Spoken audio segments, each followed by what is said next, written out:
We tend to catch people on this program when they are in the car, frequently heading home from work. And I'm willing to bet there are people like what I'm about to describe right now listening to this show. In fact, I may be part of your reason for being out there. Only part. Certainly not the most important reason you're out there. Let me explain. You know, we've had many telephone calls from guys, also emails from guys on this program, who essentially made the big mistake, okay? They fell in love. Frequently fell in love with the exact wrong person, you know, the single mom, the chick who loves to spend your money, the nagger, the screamer, the bitch, the woman who shuts down and stops giving you all kinds of sexual favors after you marry her. I mean, guys who just feel like they are hostages. I mean, we hear from you guys all the time. Some of you are like beaten dogs. And you feel like you have no place to go, nobody to confide in. You screwed up so badly, and you are just stuck. Maybe you've got kids. Maybe a divorce would cost too much. Maybe you're not even married to her, but you're afraid she'll burn the house down, or you've told her to get out and she won't get out. Ever have one of those? You tell them to get out and they won't leave? Yeah, we've talked about that on the show. But you feel trapped for some reason, like you would break up if you could. Maybe you're just too much of a pussy. Maybe you don't have any balls. So you don't know exactly how to broach the subject. You know, if you had any balls, you wouldn't be there yourself. You wouldn't have gotten into the situation, okay? But you allowed it to happen. At one time, you were in love. The sex was wonderful. Everything looked perfect. You couldn't see the red flags. And now, there you are, trapped. What are you facing when you come home tonight? Nagging? Complaining? Demands? How about being belittled? Ever been belittled at home? I'll bet you have. You get home, there's all kinds of noise. You've been working all day, and you've got a headache to begin with, and you walk in, and there's television playing or kids or toys lying around. You walk in, it's a minefield, it's a pinball machine. It is just not something you look forward to. You have now gotten to the point in your relationship where the worst part of your day, here's the irony of it, should be the best part of your day. The worst part of your day is when the whistle blows or whatever equivalent at your job. 4:35, 5:30, 6, whatever. You have to get in that car, and you have to head home and face that.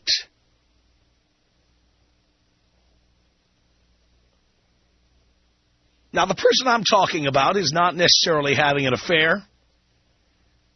I mean, the person I'm talking about is somebody who... probably partly because he's a pussy and he's a hostage. He plays by the rules, okay? He's not out getting it anywhere else. He's not meeting people at hotel rooms. Maybe he's afraid of getting caught.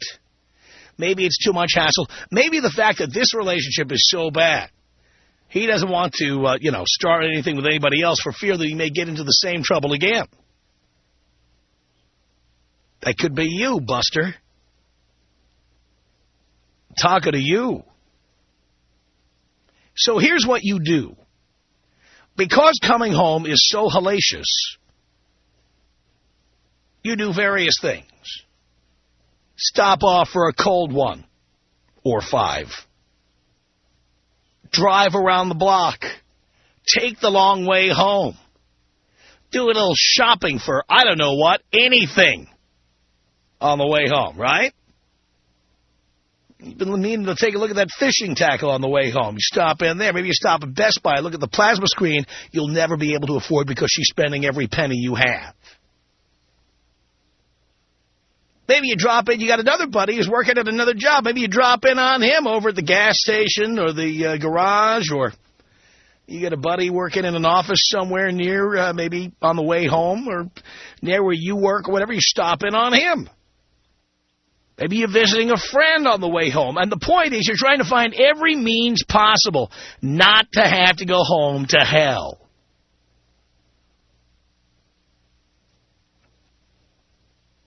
Some of you, raise your hands, boys, some of you may just sit on that cell phone, right? Talk to anybody. Who cares? Pals, buddies, friends, maybe chicks you don't have the guts to actually meet or do anything with. Ever found yourself parked in a car near home? You're near home. You're not doing anything bad. You're not making out with anybody. You're not nailing anybody. But there you are. You so don't want to go home. You're parked within a block or 2 or 5 of your house. Maybe you drive around the block a few times to delay arrival. Maybe put on a game on the radio in the car, listening to, you know, like a basketball game or a football game or whatever. Just driving around. You stop off and top off your gas tank somewhere, like at Costco, 15 miles from home. You know, just take that little extra trip. Brother, I feel your pain. I've been there. I know. But I'm wondering if that's you. That everything at home is so hellacious for whatever reason. You're not screwing around. You're not screwing around. You're finding ways to kill time so your arrival at home is so late. You will minimize the exposure to all the craziness that's inside your front door. In fact, you may be driving around right now listening to me doing exactly that. Is that you? Tom Leykis. 1-800-5800-TOM. 1-800-5800-866. You really do change lives. And, I mean, so many people want to say that you're a bad guy and all that, and it's crazy. We're doing important work here. It's the Tom Leykis Show.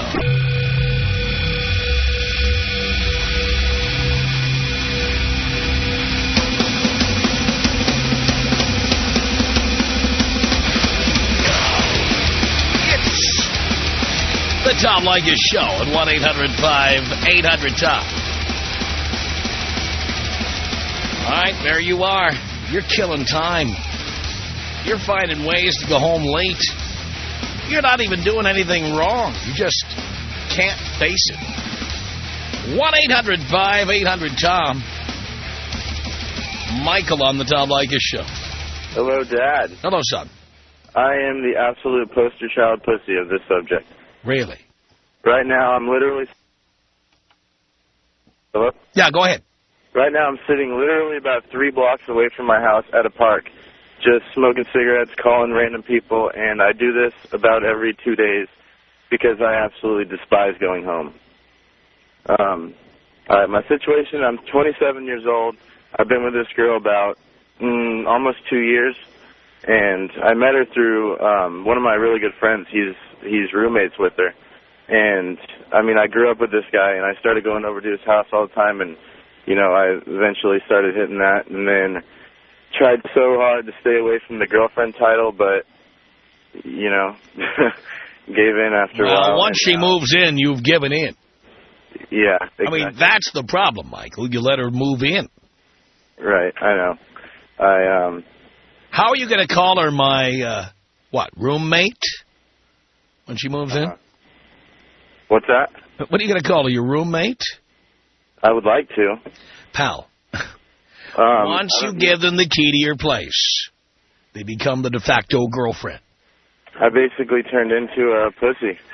And you didn't even see it coming. In other words, you had a case of frog soup. You know what frog soup is? What's that? If you took a pot of cold water, just cold water, and you put a frog in it, that would be one happy frog. He would be swimming around in that water and thinking, this is great.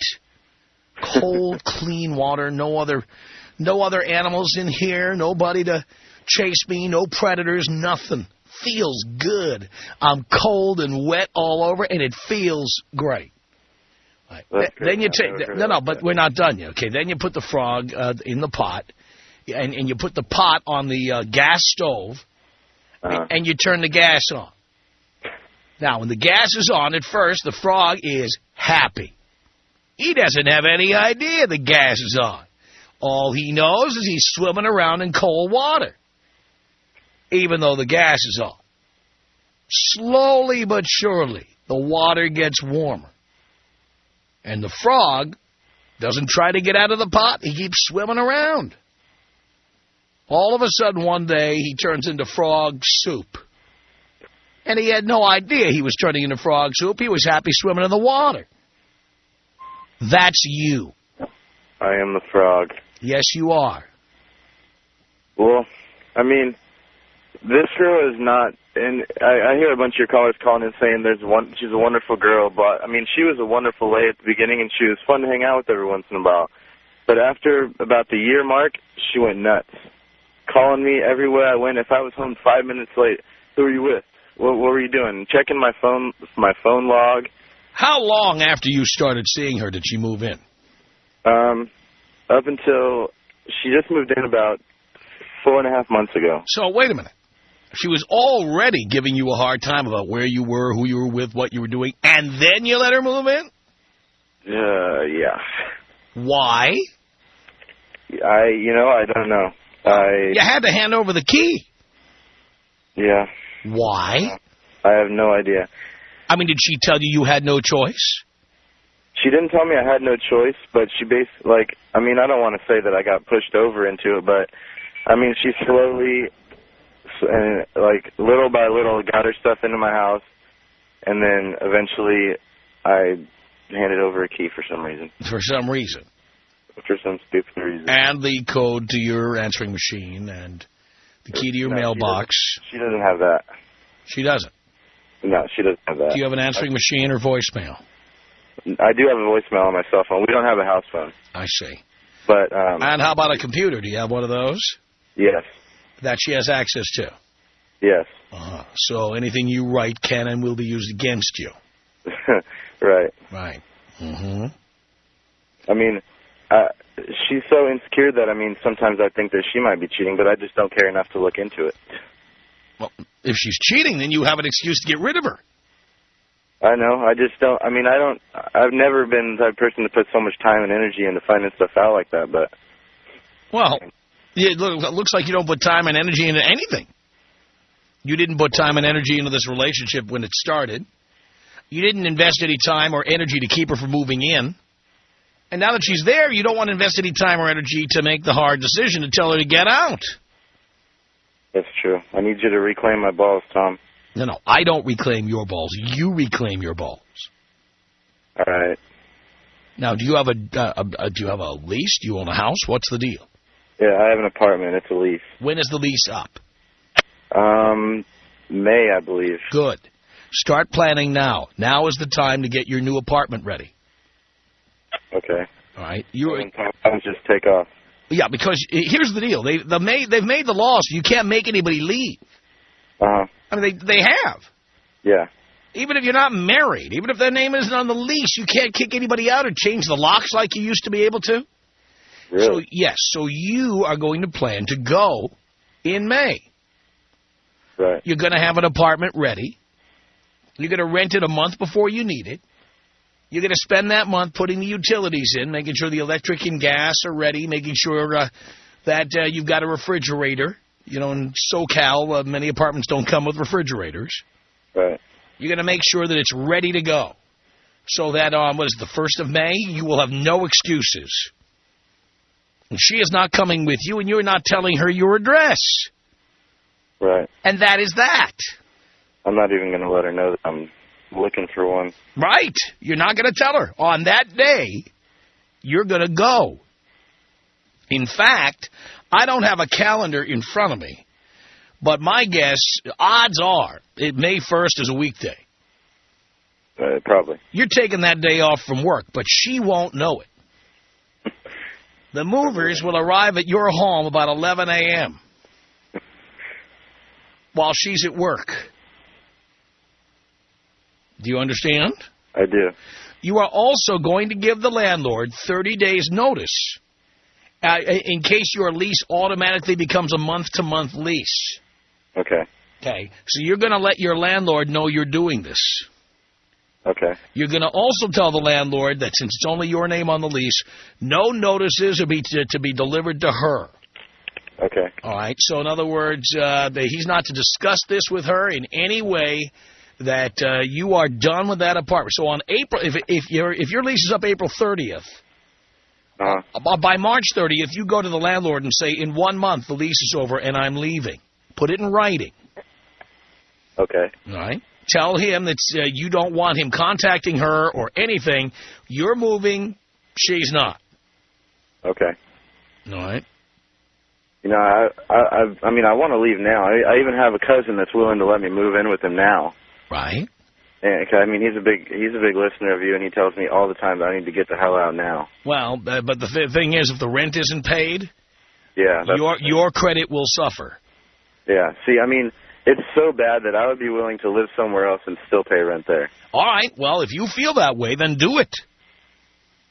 Yeah. I mean, I just don't want her to come find me and raise hell. I mean, you're not going to tell her where you're going. Yeah. She'll put out a search party. Well, pal, there are laws about stalking. California has very strict laws about stalking. You can get a restraining order. You will do what you have to do. All right. Thanks, Dad. Son, good luck. Thank you for the call. Charles, you're on the Tom Leykis Show. Hello. Hello. Hello. Thanks for taking my call. I'm a first-time caller, and I just happen to be listening to the show, and I wouldn't tell anybody about this except that it doesn't really matter because it's over. You know, I left the water on at my house. I'm on my way to work. I go back and to shut the water off because it's going to be on all day, and I'm in the alley behind my house. I go up over the ice plant and have a little gate. I go and shut the water off. I wanted to check and see if my wife was up yet, so I went over to where the bedroom window was, and I looked through the blinds, and there's like a 1-inch space that you could see, and my neighbor that only lives 4 houses away is having sex with my wife. No. Now, the really sad part about it is she has always been adamant about no cheating, and I've always been very faithful. And we have a lot of assets, and I acted like nothing was wrong. I came home and said I had a bad stomachache and went to bed. But the thing is I kneeled there for about 20 minutes watching through that area in the window, and she's doing it with the neighbor guy who, he's a friend, but she always said that she wasn't attracted to black guys, and he's a black guy, and it just goes against everything that she's been fake all along, all these years. And she's your friend? No, this is my wife. I'm sorry, he's your friend. I'm sorry. Yeah. He's your friend. He always comes over. He's a Raider fan. I'm a Charger fan, and him and my wife have been friends, and we've been friends for many years. And he has also a wife and a family. And what really pissed me off is the bitch was doing stuff. She's very straight-laced, and she's sitting here doing stuff that she never did with me with this guy. Really? And I want to figure out some way to get even, I mean, I don't want to go to the can for that, Right. Because I want nothing to do with her, but I want to figure out the way to separate everything so I don't lose. Well, you got to talk to an attorney about that. Yeah, but you see, she doesn't know that I know what she's been doing. You don't have to tell her that you know, but you do have to talk to an attorney. Well, I understand that, but at the same time, there's got to be a way. Last night, she did the laundry, right? And so I go over to the dryer, and I get all of her panties out, and I put bleach on them. That way when they dry, she's going to get the bad rash. Right. Yeah. I'm figuring out little ways to mess with her, you know, that'll get even with her, cause her some pain. I want to cause her pain. Wow. I know you want to cause her pain, Charles, but in the long run, the best thing to do is to look out for you, to make sure you get as much of your assets out of this situation. Do you have kids? No, we don't have kids. Don't have any. Well, no. She's always been against having kids, and you know, I'm in my 30s, and we're both professionals, and, I mean... And how long have you been married? We've only been married 8 years.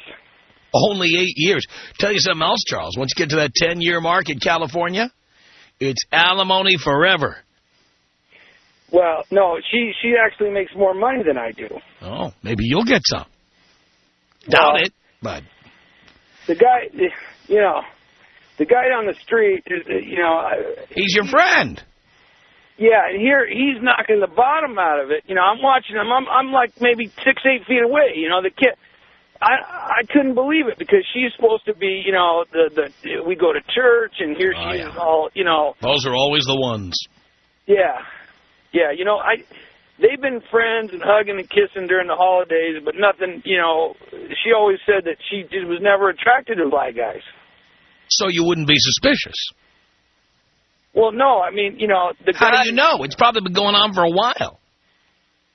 Well, you know, I just am really... I'm angry to the point where I don't know what to do, but I don't want... Well, hang on. We got a couple of callers here who want to talk to you. Let me get Brandon on here. Brandon, say hi to Charles.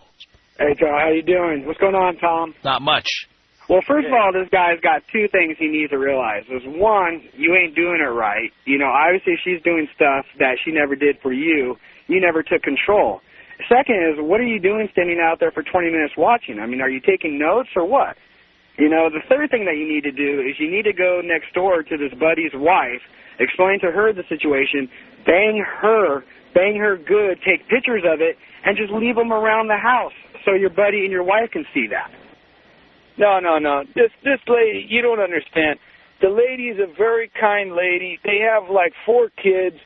She is like she's like the mother lady on the Jeffersons, a big heavy-set gal, very nice. She's always over at our house. I would never do nothing like that to hurt her family.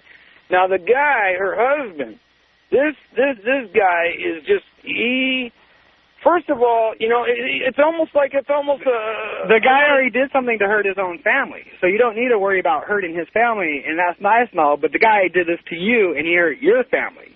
You know, here you are all upset. You're calling Tom crying because you don't know what to do. You need to take control. I mean, this obviously happened the first time because you did not take control in the first place. You know, and you allowed her to take control. There's an old saying, you know, that goes, all the girls who act like whores are really good girls behind doors, and all the good girls who don't act like whores are behind doors. So obviously you got one of those girls that talk all innocent, or lady, I should say, that talk innocent, but behind the door she's really a dirty girl. You know, telling you she doesn't like black guys. Well, obviously she loves the black guys. Well, you know, the most disturbing thing is we've always had sex, like, you know, once a week, and it's always been like on a certain time when she sets it up, when it's okay. If she's had a couple glasses of wine, she wants to get friendly or whatever, but she always keeps me on a real tight leash and stuff. I'm looking because through the window. She's getting it 3 doors down. That's why you're only doing it once a week. You're only doing it this way because she's getting everything she needs from that guy. And she's telling you, oh, honey, I'm okay, and you're taking it. Well, that's your problem, is you've been taking it. You need to give it. You know, as long as you take it, she's going to keep on doing it. So you go over next door to the Jeffersons, you say hi to Sweetie, and you give it to her real good, and that's the end of the story. You let your wife know what's going on. You let the husband know what's going on. You go see a lawyer, like Tom said. You get what's You go tell Wheezy what's going on over there. You know what I'm talking about?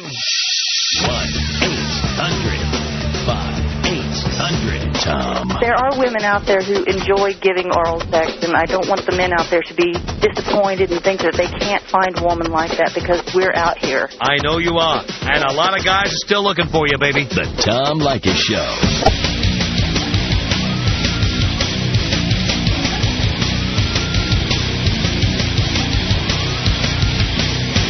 It's the Tom Leykis Show from Los Angeles at 1-800-5800-TOM. That's our telephone number.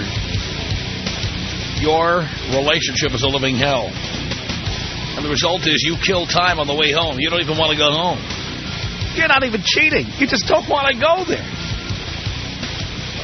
I want to hear your story. Cameron on the Tom Leykis Show. Hello. Hey, good afternoon, Tom. Good afternoon, good evening, good morning. You know the official greeting of the Tom Leykis Show, don't you? Yes, I do, yes. What is it? Hey. It's hello. Hello. Because we're on in 5 different time zones. It's my fault. Yes. Well, I go to the casino every night to stay from having to go through the nagging and the ragging song. So I stay at the casino and play blackjack until I know she's asleep or in bed. Does she call you constantly while you're out there? She'll try to call me, or I'll give her some excuse before I get there that I have to work a deal. I'm in the car business, so I'll tell her I'm working with a customer, and it's going to take some time. So she'll usually maybe leave me a voicemail or something, but I'll check it. If she calls me more than 2 or 3 times, I know it's time to go home, and I better get home. Now, here's the question. If you're that miserable, why do you stay in the relationship? Well, Tom, we got divorced, and we got remarried again. It'll be a year this next month. Why'd you do that? 2 years. Well, like they say, it's cheaper to keep her. But you were already divorced. Yeah, but paying $3,600 a month was what, alimony? And child support. Alimony and child support combined. How many years were you married? I was married for 5 years. And for how long did you have to pay alimony? For half of that. Right, okay. And child support was, I think it was $2,100 a month. And I have 2 boys. And the reason I got remarried is it's cheaper. I get to see the kids, and I don't know. But, I can always go to the casino and... So essentially now you're a prisoner until the kids are grown? Is that what you're telling me? Yes, sir. So you're going to stay there until the kids are 18? Well, yes, sir. I guess I'm going to. You mean you guess you're going to? Yeah. That's why I got remarried. It'd be, just as bad to do it again. Why do you live with her? You could have just married her. Oh, that's a good one. Well, does she want to be with you? Does she love you? Oh, yes, she does. She does. And she has her moments. She treats me pretty good. But it's those little things and nagging and why don't you do this and that? And then she also comes up with lately she's been wanting to have another child. And I said, no. No more children. No way. Now is the time for the vasectomy, Cameron. I know, and I told her that's what, and she says that she cries every time I say that. But don't tell her, just do it. Don't ask Mommy for permission, just do it. I'm going to have to. I mean, if it comes to the point to where she stops taking the pill or something. She's not going to tell you. Now, by the way, there's not going to be a bulletin on the evening news when she does that. She's going to do it without you knowing about it. That's why I've been kind of staying away from her lately, not even wanting to have sex with her because... well, instead of going to the casino one night, you should stop off at the doctor's office. Yeah, you know what? I guess it's an outpatient procedure. Get the job done.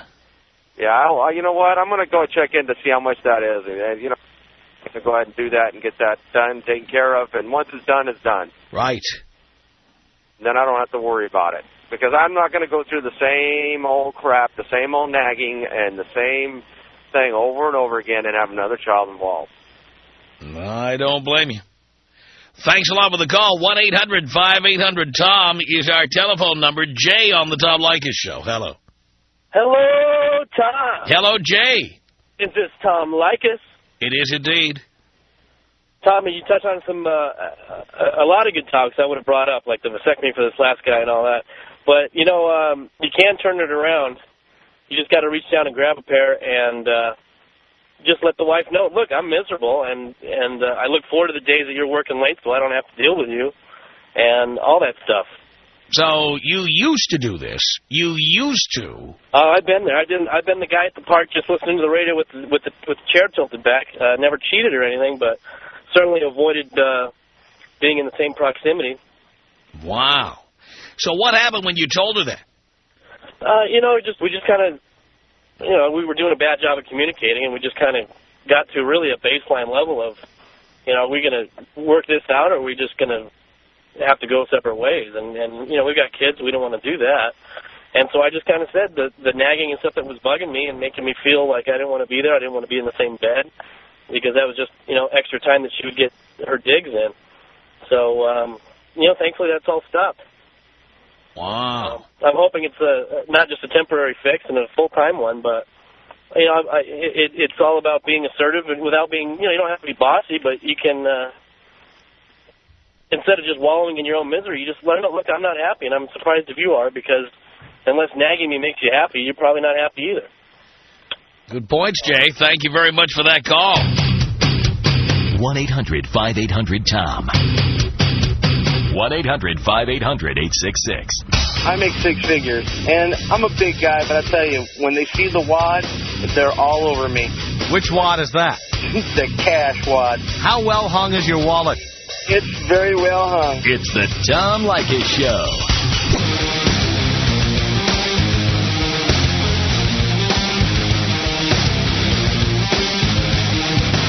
Tom Leykis Show. 1-800-5800-TOM. It's Brian. Hello. Hi. Hi. How you doing today, Tom? Do you care, Brian? Yeah, I do. Actually, I was flipping through channels on the radio, and I heard my bio on the radio. Look at that. I've been married for about 3 years now. My wife does pretty much everything that you're talking about right now. We've got 4 kids. Uh-huh. By the way, you're 24? Yep. And you have 4 kids? 2, she's 6 months younger than me. 2 of them were previous boyfriends. Previous boyfriends. Now, I want the boys out there who like dating single mothers to see, this is what I warn guys about all the time. Now, we were not on the air in Phoenix when you did this, but I like to point this out to the guys. Go ahead, Brian. Just recently I got tired of the nagging, telling me how much of a piece of S I am, and I do no good. I work almost 40 plus to 70 hours a week to try to provide, take care of our kids. How I'm never around and I don't care. That's because you have to work to support 4 kids. Yeah. My wife refuses to get a job.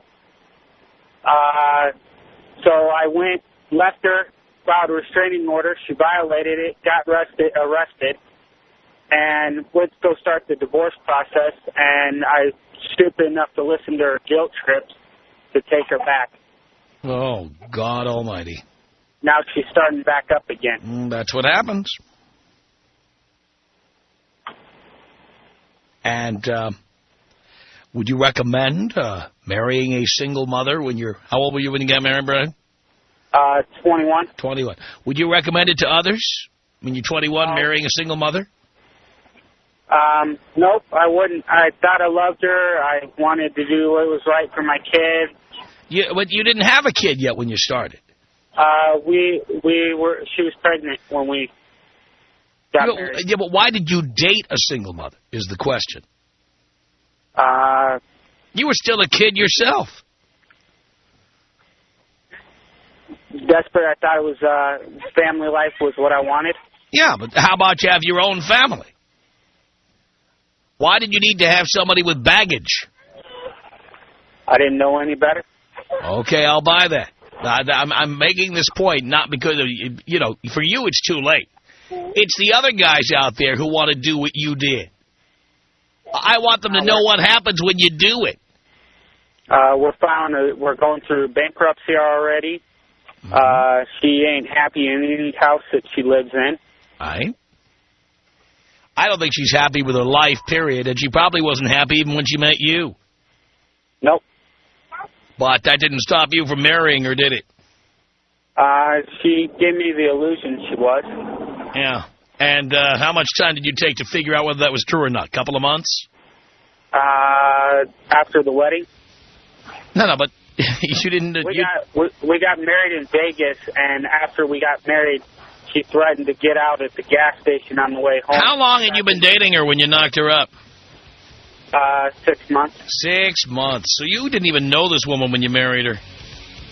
No, she was a totally different person when we got before. No, she wasn't. No, she wasn't. You didn't know her. Then you got to know her, and now you know what you have on your hands. It's what you had back then, too, believe me. The Tom Leykis Show.